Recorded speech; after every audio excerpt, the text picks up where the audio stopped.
News First, Newsline with Faraz Shaukat Ali on TV1. And a very good evening to you and a warm welcome to Newsline. Live, my guest this evening is Mr. Tharaka Nanayakkara, who is, of course, the Deputy Chairperson of the SJB's Youth Wing, and he's also the Chair of the Young Lawyers Movement at the SJB. So, splendid welcome to you. Thank you very much for coming. Thank you very much for having me, Faraz. And I could have sworn I was expecting your dad, actually. But I think young Naveksha's got it all wrong. But nevertheless, you're here. Good. You know, you're involved with this the youth wing. From a youthful perspective, what did you make of all these rallies yesterday? Are they important? I mean, everyone says, oh, we had the biggest, and we had that, and we had this. Frankly, I don't believe anyone. What do you make of it? Well, Faraz, I think you've started off with a bomb, as usual. But anyhow, May Day or the International Workers' Day celebrations have long become a show of opportunity to show strength for political parties. It's not only here, you look at the history after what was later recognized as the International Workers' Day, the Haymarket massacre, which turned the white flags into red with the bloodshed, thus creating the color of labor into red. After the day was established throughout Europe, US, Canada, and then after socialism rose in the Russia and the Eastern Bloc, it has always been about a show of power. You would recall more than I do. I had only read. You would have seen how Moscow used to celebrate, how they used to depict not only labor strength but also military might. Yes. In the May Day rally. So, in principle, I don't see anything wrong in political parties celebrating it. However, there has to be a purpose. In whatever we do, I wouldn't blindly say that just because my party did or just because the other party did not, I wouldn't blindly say that this is the thing to do for political parties to celebrate May Days, but you must look at it in depth. Every political party, at least mine, what I represent, the SJB, has a labor wing, has trade unions. So it is the trade unions who take the forefront in celebrating the May Day. And as a party, we show solidarity. Of course, our cadres from throughout Sri Lanka would rally around, and we show solidarity to our working forces, to our trade unions in celebrating May Day. But, Tharaka, how much do you think, how much would you ballpark figure, how much do you think the party collected and spent on this event, your party? Well, it's difficult to say, but I suppose it's a considerable amount, like every other political party. No, I'm sure. I'm only trying to get a yardstick by your party. Honestly, Faraz, without knowing, I can't say, but I would say ballpark maybe 10-15 million at least. Right. Well, I think that probably very little, on the low side. But let's say it was 15 million. Isn't it better used to help the poorest of the poor, especially in a country that is going through one of its worst, if not the worst, economic climate ever? Which we do, for us, for the first time in history, an opposition party, an opposition leader in that Mr. Sajid Premadasa, and an opposition party in that SJB is actually doing work for the poor. If you look at the time during the COVID spread, we donated health equipment. Then the SJB donated school buses, helped the poor. This is school buses were strengthening the education system big time, as in especially rural schools. Some schools have spent more than 2 to 2.5 million just on transport. Those schools were helped. So for the first time in the history, I believe I'm not wrong in saying that the political party has in fact done work for the poor, for the downtrodden, and we believe that that is a good indication of how we would behave when we are in power. We would always keep in mind that it's the government's prime responsibility to look after the ones who are affected by poverty and who are downtrodden, which we will do. How many people do you think the SJB attracted to its thing in Colombo? Close upon good 75 to 100,000. Wow, that's a lot of people. That's quite a lot, yes. What about these others? I saw this place that by Hyde Park, where Mr. Weerawansa was. Right. I didn't notice that. No, you wouldn't have. You've been in your place. But I can tell you because I came through to the studio Right. Using that route and thinking that it might be very crowded. I was not surprised to see that the crowd that was there would easily be overtaken and must have been overtaken by the Joe Pete big match.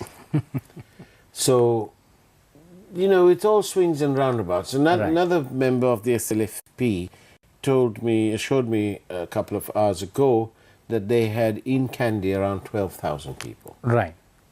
So, isn't this just an excuse, really, to give the troops a all paid for day picnic? Well, yes and no for us. When you say all paid for day picnic, I can't agree. Food, But transport, if you're coming for a bottle party, of arak. I doubt it. I doubt that SJB provides a bottle of arak. But Not a then bottle, maybe a quarter. If you bring people to Colombo, it's What, you must give them? You must give them transport and food. Of course, Obviously. I wouldn't know. I would think it's only fair if you're bringing party cards, but that is not borne by the party, that is borne by the respective organizers. I was an organizer for this JB. But where do you before the bring the UNP. money from, though? That is our personal funding. We raise money. I'm a lawyer, I'm a professional. Yeah. So I used to spend a good amount of my Yeah, earnings on my and electorate. well-wishers. Depends. I personally did not solicit support of well-wishers. Right. When Is that a bit dangerous doing limited time I was doing politics. It depends for us. It depends on whom. Now, political donations is a very controversial issue which must be regulated. Yes, we must have a separate discussion about that. Correct. But having said that, political donations happen right throughout the globe. Yes. In all developed democracies, there is. So long There's as there usually are also robust rules in place. exactly, which has to be done here. We have brought in certain good legislation to limit campaign spending and all. Or, as you said, I agree wholeheartedly with you. You need very good, solid, robust legislation to control that. Agreed. All right. Thank you very much for your questions. 0772 300 305. We are in conversation with Tharaka Nanayakkara from the SJB, the youth wing as well. Tharaka, there are several messages here. Shall we just take one of these here? Let's have a look. Do the political parties pay the people to attend their rally?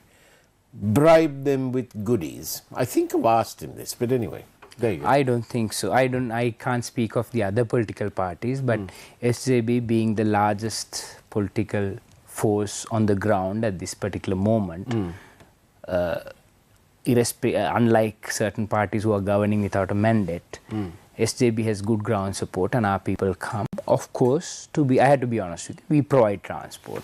Probably you provide food when somebody spends a whole day out of your hometown, say from Galle or Hambantota or Ampara, you have to look after their food, but paying them or bribing them or giving them alcohol is not our way of bringing people.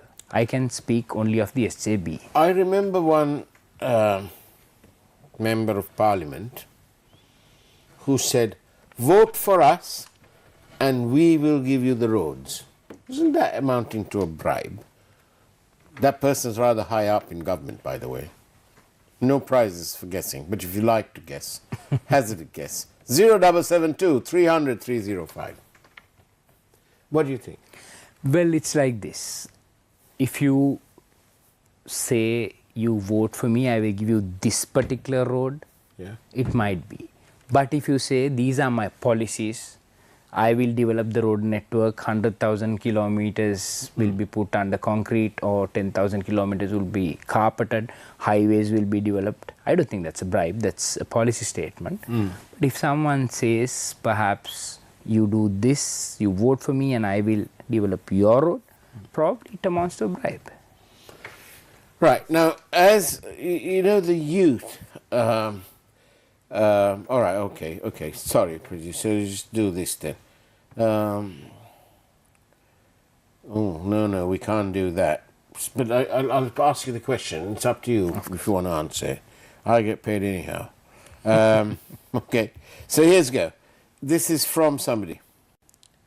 Who are the businessmen, or organizations who fund the SJB? Please ask Tharaka to name them. To be honest, I'm not privy to that information. Right. But of course, You're not in the finance department. the question can be raised, and that's a reasonable question to ask. People should have the right to question political spending, and that is the political culture we advocate for us. Right. It's a good question, should be asked from the right forum. We will also see that in the long run whether a political party can publish a budget, an account, because a lot of political parties talk about SJB is funded. There are certain political parties who claim to be socialist, leftist political parties which are trying to crawl into the mainstream.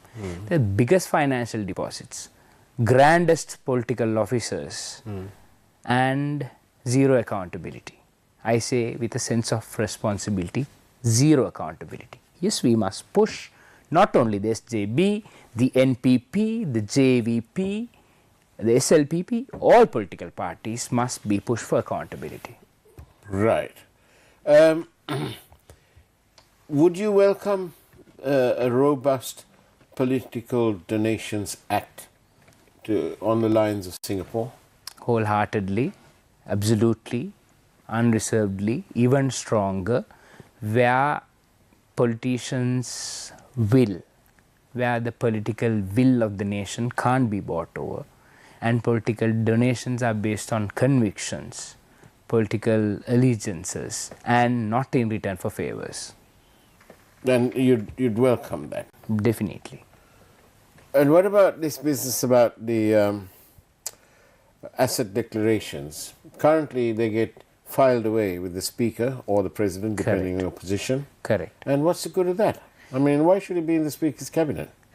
Under lock and key. Asset declaration only declares the assets of a particular, under particular person's name. On a particular day. On a particular day. And as you know, if a politician or a public official is getting side incomes, collecting political favor, money in return of political favors, they wouldn't have that in the names of themselves or their closest allies. That money would be lying in foreign bank accounts under distant but confidantes, or in numbered accounts somewhere, say Cayman Islands or Singapore. Or in the form of gold. In the form of gold, in the form of assets, in the name of that. So you brought us into a very interesting point. As SJB and as the chair of the young lawyers, we drafted a paper on stolen asset recovery.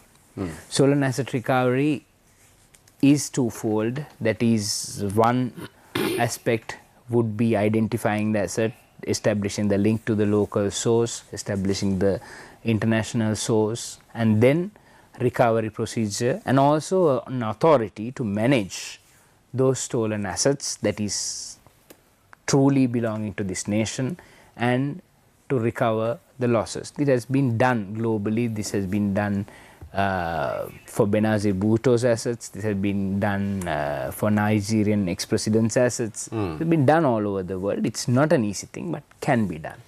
So where there's a will, there's a way. Exactly. At the moment, there's a will and there's a way to take a peek at this evening's headline news from the wonderful primetime news team upstairs there.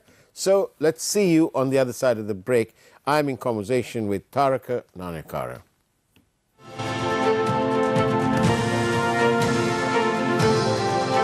News First, Newsline with Faraz Shaukat Ali on TV1.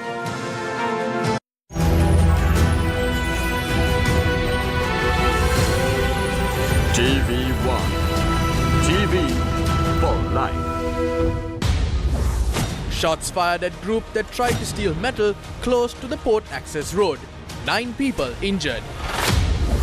Environmentalists call for bribery investigation, alleging that Sri Lanka's renewable energy sector was sold to 2 Indian firms. PUCSL chief reveals of a plan to divide and sell the CEB and to abolish the PUCSL via a new act. Heavy rains to continue. Landslide early warnings for 3 districts remain in effect.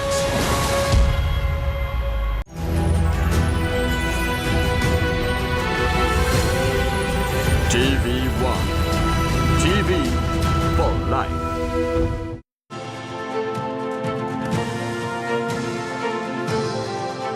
News First, Newsline with Faraz Shaukat Ali on TV1. And welcome back to Newsline Live. I'm in conversation with Tharaka Nanayakkara, the Deputy Head of the SJB Youth Wing and the Chair of the Young Lawyers Movement at the SJB. Now, Tharaka, I've noticed in my time here and before that anything in the environment, about the environment, causes a lot of attention from the youth of our country. In that context, I'm asking you, what is the youth reaction to the Express Pearl disaster? It is an unfortunate incident which ideally should not have happened, and however much monetary compensation we get will not compensate the environment per se. I'm not saying monetary compensation is not necessary, it is necessary. We should recover as much money as possible from the vessel and the owners of the vessel, Express Pearl, MV Express Pearl. But the point is, the damage is so severe that it will take years and years for it to recover to the natural environment, to the marine environment. But however, we have to pursue the financial claims of the government against the vessel and the vessel owners and their protection and indemnity society who is defending them, to at least make an example of this. And of course, a few $1 billion wouldn't hurt our economy right now. No. But that shouldn't be the basis. Shouldn't be the basis, exactly. That shouldn't be the basis, which is why I said no amount of money, in my humble opinion, is going to recover the damage done to the environment. But however, we must, as we should, proceed with this claim once and for all in a suitable forum. Right, but what's the evidence? What do you believe is the evidence of environmental damage, of lasting environmental damage? It will be for us generally in a matter like this, it will be mostly expert evidence. Yeah. And in this case, in a situation like this, expert environmentalists who have studied the issue, who have been in situ, who have local, international parties who have, because this is a disaster having so many international ramifications, which was the subject of so many studies, so many assessments by independent bodies, government commission bodies, independent environmental organizations. So I believe there's sufficient evidence gathered about any negligence on the part of the vessel, and the loss is not too remote and can be connected to the conduct of the vessel. And once I hear you say that, I also have been told by people on this program that the committee that was set up to look, they haven't even been able to get to the wreck because they've been blocked by, apparently, those who own it. apparently. Say what I have heard is that what we have heard through the media is that the wreck was removed from the territorial waters, so that, as you said, certain specialists could not embark on a proper study. And if you are suggesting that there is some foul play that went on, there is no other reason to effectively prevent a study being done, because it's a damage done to this nation, it's a damage done to the future generations of this country. Well, I mean, if one was patriotic, and if these agents are in this country, then it's the wider requirement of patriotism and love for your country, for its environment, which, you know, people pay thousands of dollars to come and spend a couple of weeks in the sun, then I think you need to put your priorities first and facilitate this group of specialists or whoever representing our nation's interests from approaching the wreck. They can't be just blocking them, can they? Of course, because the priority is to first assess the damage, financial, and more importantly the environmental damage. I'm very, as a young activist, I'm more concerned about I mean, as I said, yes, we can put the dollars to good use, but that is not the purpose. Exactly. We need to assess the damage to the environment. We may need to commission studies as to how best we could at least reduce the negative impact of this massive disaster, and then take appropriate steps. But unfortunately, politicians, not only politicians, bureaucrats, government officials included, some of them, not every one of them, put their personal interests before national interests. That is why we are here as a country. Yeah. That is why we are facing this disastrous, alarming situation as a nation. In Express Pearl is just one example, as you said, just one example of the depth of corruption, depth of inadequacy of government policy to address an issue of this level. So yes, exactly, that explains why we are here.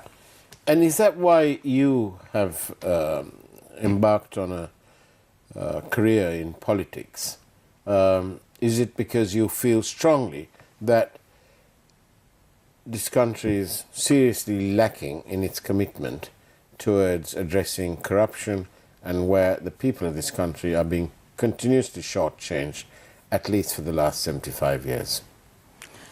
For us, I don't believe this 75-year argument, to be honest. Right. But yes, When did they all start? Last few decades at least, politics have become very corrupt, sparing a few honest politicians, either financially or politically or at least intellectually. At least they do not deliver what they say. That is also corrupt practice. And as educated young men and women of this country, we all must come forward to put things right, because there is a limit, and this country has gone over that limit. We, for the first time in our history, we've sought assistance of IMF. We've been in difficulty, not only us, India, all other countries have been in difficulty. First time in the history we were declared officially bankrupt, right? This is not a country that should go through something like that. 65,000 odd square kilometers of several natural resources, natural beauty that can attract billions in tourism. As you said, people pay thousands of dollars just to spend a week under the sun. We are rich enough, a traditional rich agricultural practice, then our plantation economy, service sector, all this, with all this great human resource, we have it all. But we have not, in the recent past, in my humble opinion, had proper leadership. And how is the youth in your party, how are you all attracting and convincing the other youthful people out there who are waiting to cast their vote, having been somewhat let down by the post-Aragali events and so on. And now it's not that they don't want to protest. The economic conditions probably mean that they don't have the time to protest, because time, they've suddenly realized, is money. And there are people who are having to do 2 jobs, eat 1 meal less a day, and you know, and all that business. So what steps are you taking to harness the support of the youth towards the SJB and hopefully make a difference? For us, I think you raised a very interesting and an important question, and the short and simple answer is by leading the change, by setting an example, because we do not believe in rallying youth around, we do not believe in rallying heads around a figure, a charismatic leader. That is the past days politics, that is yesteryear's politics. We believe in rallying people around action, rallying people around policy, rallying people around what should need to change. So as youth, we are not complacent. Within the party, we argue, we discuss, we suggest, we fight for policies, principles and matters, say, can be environmental And how issues. tolerant is Mr. Premadasa, your leader of these? He is extremely tolerant and open to suggestions, criticism at times, and we believe that is a good sign, because nobody knows everything. No leader. You take great world leaders starting from the likes of Abraham Lincoln, everybody sought advice, everybody listened to the others. They had advices. You take, forget about political leaders. In scriptures we've known that Lord Buddha has taken advice from young priests. So this is not a one-man show. Politics and leadership, I don't believe, is a one-man show. I believe it's a team effort. Of course, you have to have a person to rally around. In Mr. Premadasa, we have one. We have a great leader whom can rally around our support. What's his greatest selling point? Why would I have to vote for him? I believe he's the most compassionate leader that Sri Lanka has had in a long time, who feels for the poor, who feels for the downtrodden, who has the best team in this country. You take Dr. Harsha De Silva, you take Mr. Kabir Hashim, you take Mr. Iran Vikramaratne when you discuss about the economy, you take Field Marshal Sarath Fonseca when you discuss about defense. You look at any subject, he's got a team, because a leader is only as good as his team. You look at historical examples, you look at Lee Kuan Yew's team of Rajaratnam Kingsway, you look at Jaya Jayawardena's team of Lalit Gamini, Ronnie Dimel. It's all about the team, and he's got the team who will back him, and I think that is his best selling point. Thank you very, very much for your questions. By the way, if you have any questions in connection with dollar earning strategies and so on, do send them to us by SMS 0772 300 305, because in a day or two we're having a very important duo on our program, and it'll be all about the economy. But finally, Tharaka Nanayakkara, can I ask you this question? Are you ready? Will you be the change? Definitely, that's why we are involved. I'm professional. It's not big. We are not involved in politics because we have nothing better to do. We are here to make a change, lead the change, and be the change ourselves. That is our way forward. Tharaka Nanayakkara, thank you very much for being on Newsline Live. Thank you. Thank you. And that is the way it was on Newsline Live today. Take care. Have a great evening, as much as you can, of course. And as always, God bless you all.